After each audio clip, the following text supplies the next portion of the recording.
Hello everyone and welcome to another endgame episode with Coach B and masteryourchess.com. In this video, we will go over all the types of positions that involve the long distance checks defense. I went over this defense in the lesson that involved a rook and pawn on the 7th rank versus rook, and rook and pawn on the 6th rank versus rook part 2. Since this lesson was split into two videos, I decided to make a lesson that focuses just on this important defense. In this video, I'm going over just the main line of this defense, and if you want to see why other sidelines don't work, I encourage you to watch the Rook and Pawn vs. Rook playlist, Lesson 4 Part 3 and Lesson 6 Part 2. So let's get started. In the Rook and Pawn vs. Rook endgames, if the defending king is cut off and cannot reach in front of the pawn, the only defense that he's got is the long distance checks defense. The correct setup of this defense requires the defending king to be cut off on the short side of the board and his rook to be on the furthest file away on the long side of the board. With the pawn in the center, we could see that the short side of the board is on the right side where we only have 3 files, and then the long side of the board is on the left side where we have 4 files. If the rook is a file or more closer to the pawn, then he will lose this game with correct play. So in this first position, we could see that black has the correct setup of the long distance checks defense. His king is on the short side of the board, and his rook is on the furthest file away on the long side of the board. If black has the move, he can draw here. If white has the move, then he's going to win this game because this is simply the Lucena position, where after rook to g1, white will be winning. However, with black to move here, he's going to be able to draw. All he has to do is start a series of checks from the side, and since the white king cannot find any shelter, this will be a drawn position. So after rook to a8 check, the king cannot find any shelter and he's not going to be able to get out of those checks. The rook, all he has to do is simply check the white king and he cannot get out of those checks. If the white king moves away from the pawn, not defending it anymore, then black needs to go behind the pawn and now a draw has been reached. After the king attacks the rook will simply capture the pawn, reaching a draw. In this next position, we could see that the black king is cut off on the short side of the board. However, his rook is not on the furthest file away on the long side of the board. Therefore, he's going to lose this game with correct play. So if we start the same drawing technique with rook to b8, here after king to d7, rook to b7, king to d6, rook to b6 check, the king can go to c7, chasing the rook away. If the rook goes behind the pawn, the king will go to d7, defending the pawn and attacking the rook at the same time. After the rook retreats, the pawn will promote, and now black will have to sacrifice the rook, and white will win the game. Coming back from the beginning, after rook to b8, king to d7, rook to b7, and king to d6, if here black, instead of checking the king, will go to b8, still keeping an eye on the promotion square, well here white can still win this game due to a beautiful deflection tactic with rook to b1. Here the best play by black is to take the rook on b1, allowing white to queen his pawn and try to fight with the rook against the queen. However, in this video we're not going to analyze the queen versus rook game. Coming back, after rook to b1, if black is not going to take the rook, let's say he's going to go to a8, well now after rook to a1, black doesn't have many options. If he doesn't take the rook, try to hold on to it. Let's say he's going to move the rook to b8. Well now, white will win this game a lot easier. All he has to do is chase the rook away with king to c7. And now, the only two possibilities that black has is rook to e8 or rook to h8 to keep an eye on the promotion square. If the rook moves to e8, well now, white will simply chase the rook away. After the rook moves away, the pawn will promote and black will have to sacrifice the rook and white will win the game. Coming back, after king to c7, if the rook will move to h8 instead, here white again will move to d7, and now there's nothing that black can do to stop white from promoting the pawn. After king to f7, the rook will simply come to f1, chasing the black king away, and then white will promote the pawn, winning the game. Coming back from the very beginning, I do want to mention that if we move this entire position one square to the right, black is able to draw again. So let's take a look why. So in this position, we could see that the black king is still on the short side of the board, and black's rook is on the long side of the board. However, it's not on the A file.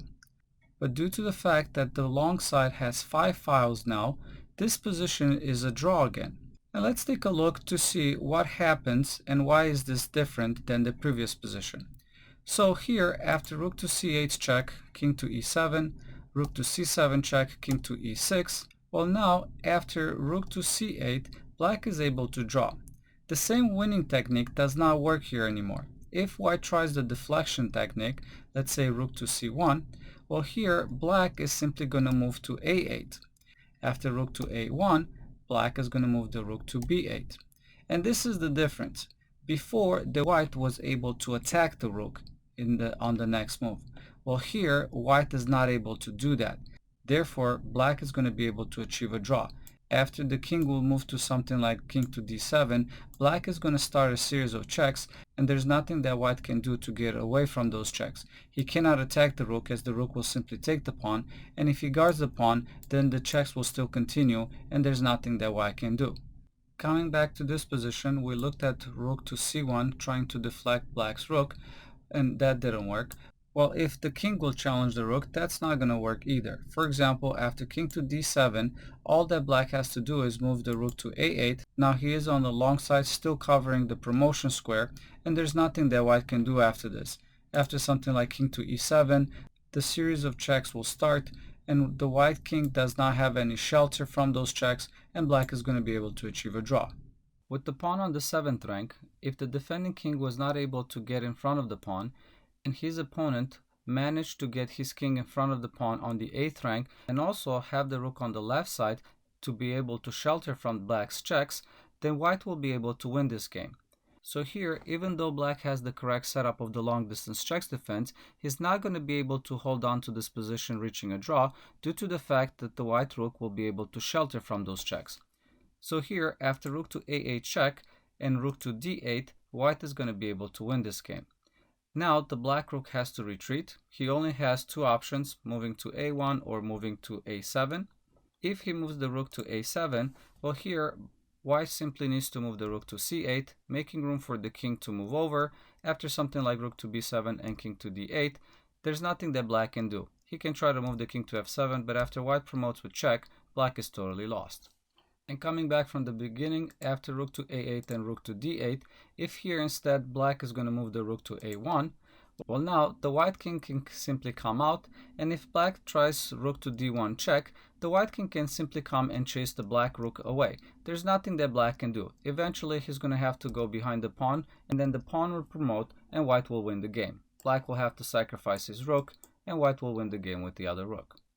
Next, we're going to take a look at the positions that involve a pawn on the 6th rank, as the play will be a little bit different. With the pawn on the 6th rank, if the defending king is cut off by the rook on the short side of the board, and he has his rook on the long side of the board with the correct setup for the long distance check defense, black is able to draw if he has the move. All he has to do is start a series of checks with rook to a7, and the white king will not find any shelter. The black rook will simply keep checking the white king, and there's no progress that is able to be made by white.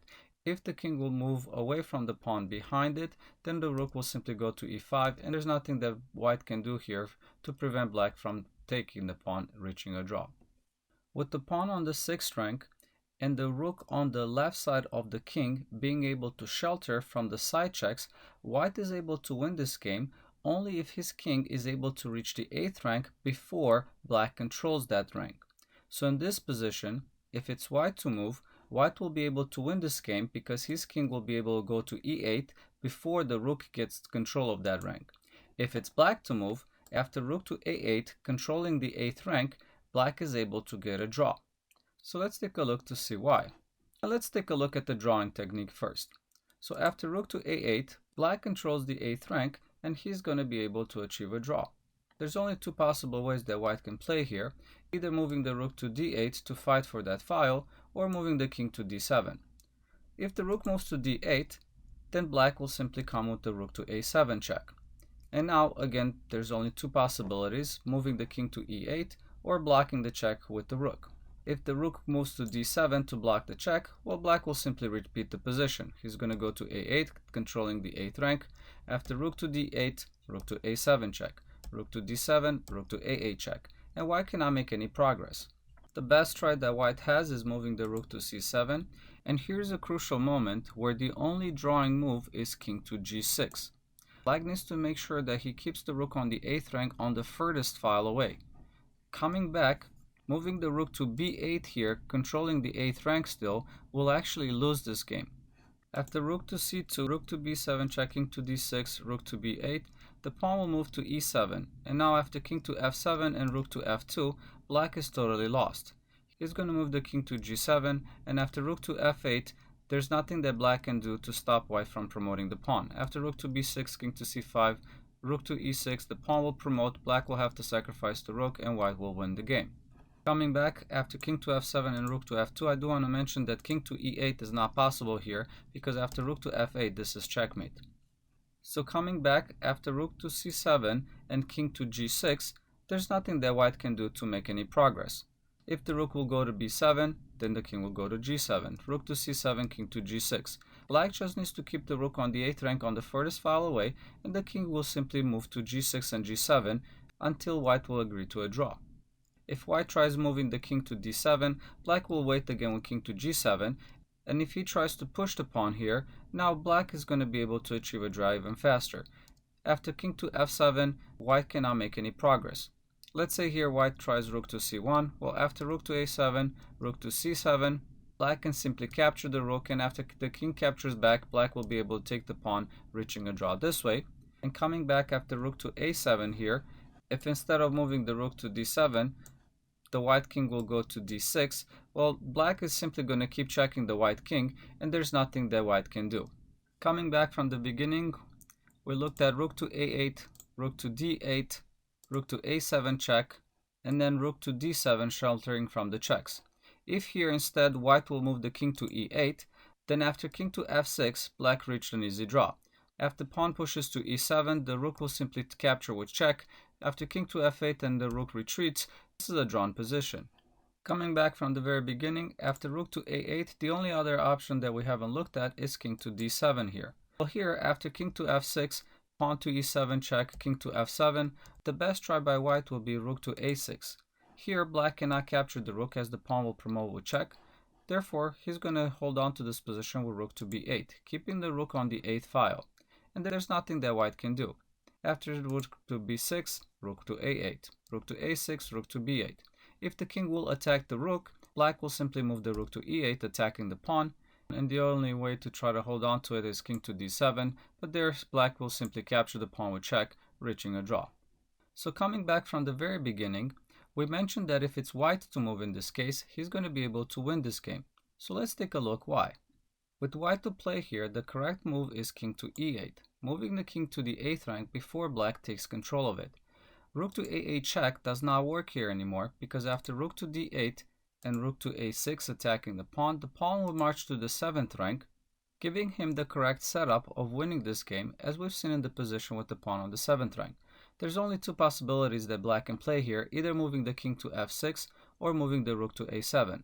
If the rook moves to a7, after rook to b8, king to f6, rook to b6 check, king to g7, and rook to e6, there's nothing that black can do anymore. Rook to a8, the king will simply come out and chase the black rook away, and now the black rook will have to go to the 8th rank, but after the pawn promotes, he's going to have to sacrifice the rook, losing the game.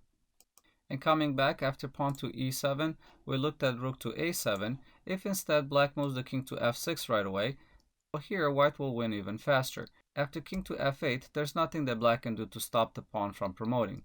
Let's say rook to e6, the pawn will promote, and same story, black will have to sacrifice the rook, losing the game.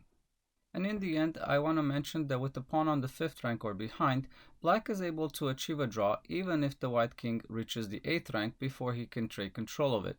So in this position, after rook to a7 check and king to e8, even though the white king reached the 8th rank before black took control of it, he is still able to draw, because after rook to g6, that pawn will not be able to march to the 6th rank. If white tries rook to d7 check, the king can move to g8. After king to e7, king to g7. If the pawn moves to e6, then black will simply take the control of the 8th rank, reaching the drawing position with the pawn on the 6th rank, since he has control of the 8th rank on the furthest file away. And coming back, if instead of moving the pawn to e6, white tries rook to a8 here, after rook to a7, there's only two tries that white has, either moving the king to e8 or moving the rook to d7. If he moves the rook to d7 to shelter from the checks, well now black will simply go to the a8, taking control of the 8th rank. If the pawn moves to e6, black can simply draw this position with king to g6 as we've talked in the previous position. And coming back after rook to a7 check, if here white is not going to shelter the checks with the rook, but he's going to move the king to e8, well after rook to a6, this repeats the position and white cannot make any progress. So thank you for watching this video. I encourage you to visit my website masteryourchess.com where you will be able to practice these positions against the computer.